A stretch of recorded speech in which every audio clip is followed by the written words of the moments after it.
Criminal Law, Part 1 for the 2024 Illinois Bar. First are elements of a crime, actus reus plus mens rea plus concurrence plus causation, and that's right, the absence of defenses. Okay, repeat after me. Actus reus plus mens rea plus concurrence, that's right, plus causation, and absence of defenses. Define actus reus. That's right. It's a voluntary, affirmative act or an omission to act when a legal duty arises. Okay, let's say that again. Actus reus equals voluntary, affirmative, act or omission to act when what? That's right, a legal duty arises. So for an omission, the person has a duty to act, physical ability to act, and fails to act. An omission, when a legal duty arises, an omission, the person has that's right, a duty to act. They have the physical ability to act, and they fail to act. That would be considered an omission as actus reus. Okay, so what legal duties arise? 1, the defendant created the risk of harm.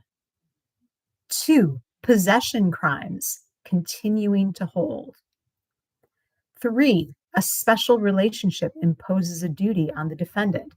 Example, a spouse, parent, caregiver, jailer, even the person who called 911. The relationship imposes a duty onto the defendant. The defendant is contractually obligated to act. For example, a bodyguard would be contractually obligated to act to protect. The defendant voluntarily assumes the duty, or the law requires action. For example, it is unlawful not to pay your taxes. But most tested would be defendant creates risk of harm, omission to act when a legal duty arises, continuing to hold for possession crimes, a special duty, spouse, parent, caregiver, jailer, person who called 911, and some sort of other obligation, as in a bodyguard. Okay, let's define an omission to act. The person has that's right, duty to act. They have that's right, physical ability to act, and they fail to act. How would they have a duty? 1, they created the risk of harm. 2, if they're possessing drugs, they continue to hold. 3, a relationship imposes a duty on the defendant. What are some of those relationships? That's right, a spouse, parent, caregiver, jailer. Okay. Common law mens rea. If there is a crime for which there is no mens rea defined, recklessness is implied. No mens rea, recklessness is implied. And what crimes have no mens rea? That's right, strict liability crimes like statutory rape, possession crimes. If there's no mens rea, what is implied? That's right, recklessness. Okay, let's talk about general intent and specific intent. General intent crimes are the intent to commit the act. The mental state is just a willingness to commit the crime. So intent is willingness to commit the crime. Specific intent, to commit the crime and defendant desires the specific outcome. Specific intent, to cause the act and the defendant desires the specific outcome. General intent, the intent to, that's right, commit the act, and that is just, that's right, willingness to commit the crime. Whereas specific intent to cause the act and the defendant desires. That's right, the specific outcome. Okay, the general intent crimes are assault, battery, kidnapping, rape, involuntary manslaughter, and false imprisonment. A for assault, B for battery, K for kidnapping, R for rape, I for involuntary manslaughter, 6 for false imprisonment. There are 6 general intent crimes. Let's see if you can name them out of order. False imprisonment, involuntary manslaughter, K for kidnapping, R for rape, A for assault, B for battery. How many general intent crimes are there? There are 6. General intent is the intent to commit the crime, and the mental state is just willing to commit the crime.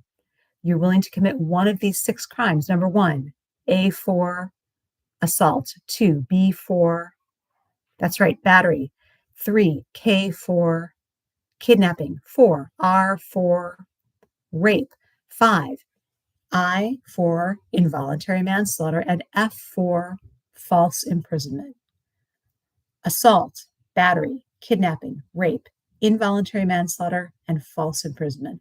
All those are general intent. Specific intent to cause the act and the defendant desires the specific outcome. Murder, burglary, robbery, attempt, conspiracy, solicitation, embezzlement, false pretenses, forgery, larceny, and child molestation. Okay, let's break these down. Murder, burglary, robbery, specific intent. Murder, burglary, robbery, specific intent. What do they all have in common? They are crimes of violence. Murder, intentional killing of a human being with malice aforethought. Burglary, breaking and entering the dwelling of another at night with intent to commit a felony therein. Robbery, taking of personal property by force or threat of force. Murder, burglary, robbery, specific intent. Then are 3 inchoate or incomplete offenses: attempt, conspiracy, solicitation. All the inchoate attempt crimes are specific intent: attempt, conspiracy, solicitation. And finally, the 4 theft crimes are specific intent: larceny, forgery, false pretenses, embezzlement. Larceny, forgery, false pretenses, embezzlement. Okay, specific intent. The 3 crimes of some violence: murder, burglary, robbery. The inchoate crimes: attempt, conspiracy, solicitation. The theft crimes: embezzlement, false pretenses, forgery, and larceny. All are specific intent. Okay, under the MPC, we have our mens rea standards. Purposefully equals conscious objective to create the harm. Knowingly, practically certain the harm would result. Intentionally is purposefully plus knowingly, so consciously objective and practically certain. Willful blindness, deliberate avoidance of the truth. Recklessness, conscious awareness of a substantial and unjustified risk. Remember, malice and recklessness are the same. And negligence, failure to be aware of a substantial and unjustified risk of harm.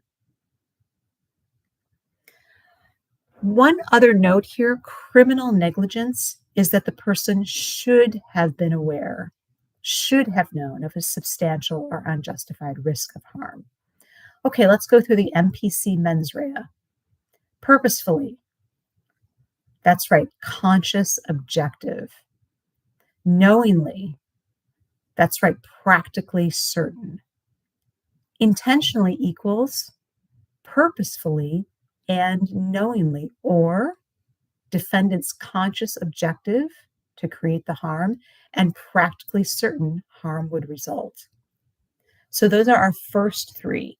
Purposefully, that's right, conscious objective. Knowingly, that's right, practically certain. And intentionally, purposefully plus knowingly.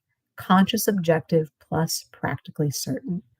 Our next, willful blindness, deliberate avoidance of the truth. And 5 and 6 are related, recklessness and negligence. Recklessness, conscious awareness of a substantial and unjustified risk of harm. Negligence, failure to be aware of a substantial and unjustified risk of harm. And finally, criminal negligence, the person should have known of a substantial and unjustified risk. Moving on, transferred intent. Basically, this is your swing and miss, but it only applies to completed crimes. So we're transferring the criminal intent to the unintended victim. We swing at one victim, he ducks, we hit the other. Transferred intent. It only applies to what kind of crimes? That's right, completed crimes. We only transfer intent to completed crimes. This goes for the common law and the MPC. Causation, actual, proximate, intervening. Actual is our but-for cause. This also includes acceleration of death. So actual or but-for cause. It also includes acceleration of death. Proximate cause.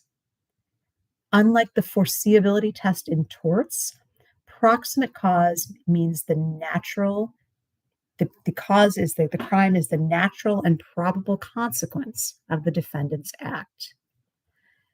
So actual cause, but for cause, which includes what?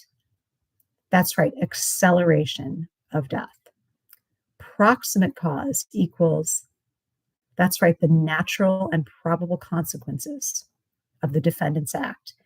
Intervening cause. An intervening cause is an unforeseeable event that breaks the chain of causation and cuts off criminal liability to the defendant. What does that look like? Acts of third parties or acts of God. Okay, moving back.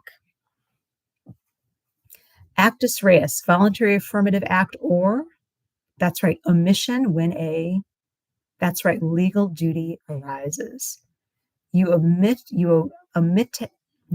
equals, that's right, duty to act. 2, physical ability to act. And 3, fails to act. When does this happen?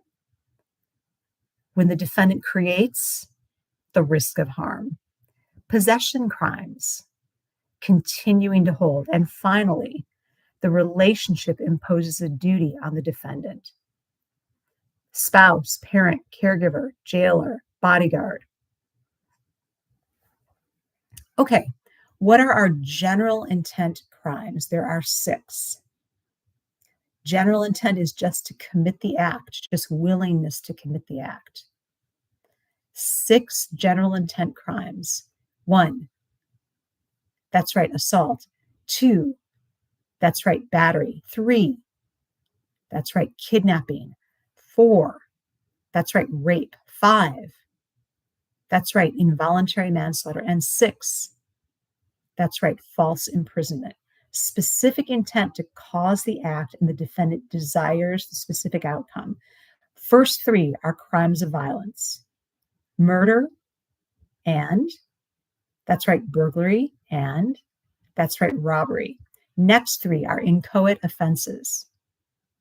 Attempt, conspiracy, solicitation. Last 4 are theft crimes. Forgery, larceny, embezzlement, false pretenses.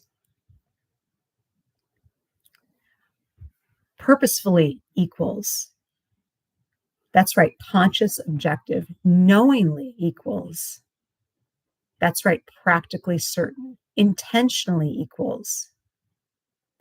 That's right. Purposefully plus knowingly. Conscious objective plus practically certain. Willful blindness. That's right. Deliberate avoidance of the truth.